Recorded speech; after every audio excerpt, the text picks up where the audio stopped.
sandali. Bakit parang puro yata ako yung tinatanong mo, ano?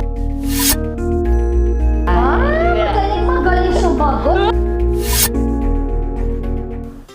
Hi mga kapuso! Ako po si Caprice Cayetano, gumaganap bilang Jessica Cruz. And kasama po natin si Mommy Gladys! Yay! Ang aking mabait na... Ano sabi? Ay! Nahiya na mabait na. Parang hindi na masabi mabait. Ano gusto niyong maduwal din?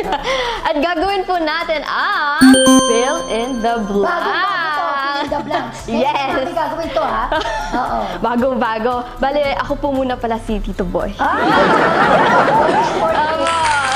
Pero fill in the blanks. Ito na po. First question. Okay. Kung pagkain po si Daddy Neil, siya ay... Si Manuel ay isang lechon. Kasi masarap pero bawal. Si Manuel si Neil pala. Okay. Si Neil, I think siguro fried chicken. Bakit? Kasi parang di ba yung fried chicken, parang minsan comfort food mo yan, di ba? Si Neil, alam mo, sa totoong buhay po, malumanay talaga si Opo, Neil, totoo, diba? totoo. So, he gives you comfort, yung kapag nagsasalita siya, ganyan. So, ang galing niya rin minsan na parang magpayo, gano'n, Yes, di ba? po. Kapag kami napapag-usapan kami. Tsaka si Neil, alam mo, wala masamang tinapay dyan, no? Pagka yung kausap mo, parang lagi lang siyang positive. So, Opo. ayun nga. So, he gives me comfort pag nagsasalita siya. So, I think, para siyang comfort food ko na fried chicken. Yun. Tama po.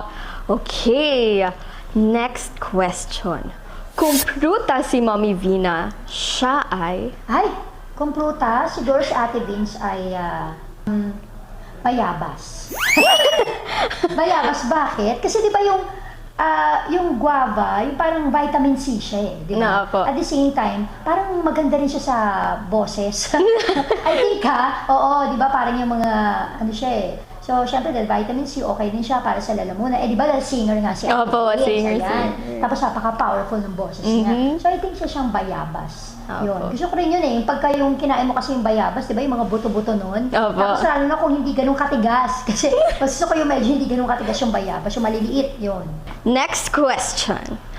Kung isang holiday si Ate Lexi, ano po siya?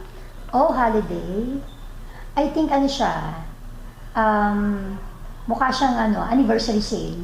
Wow! Anniversary sale! Kasi, parang feeling ko yung sale, parang parang mahilig mag-shopping si Lexi Tingin ko tingin ko Opo. sa kanya. Kasi parang napaka-fashionista niya, di ba? So, parang tingin ko medyo lagi siya laman ng mall. Pero dahil di na uso ngayon masyado, di ba? Online shopping, Opo. ganyan. So, baka anniversary sale. Anniversary sale? Oo. Okay. Holiday para sa akin. Parang perfect nga po yun kay Ate Lexi. Kung isang bulaklak si Ate Gillette, ano po siya? Siya yung santan. Santan. Kasi di ba yung santan, nakikita mo yun kahit saan. Opo. Kasi adaptable si Ate Gillette. Parang kaya niya makipag-adapt dun sa kanyang environment, di ba? O sa iba-ibang mga kasama niya. So I think, siya siyang santan for me. Santan. Oo. Opo. Okay. Saka yung santan dati nung mga bata kami, yung tinatanggal mo gano'n, di ba nakakain mo? Opo, yung parang matamis. Oo. Opo, matamis. Okay. Kung isang bagay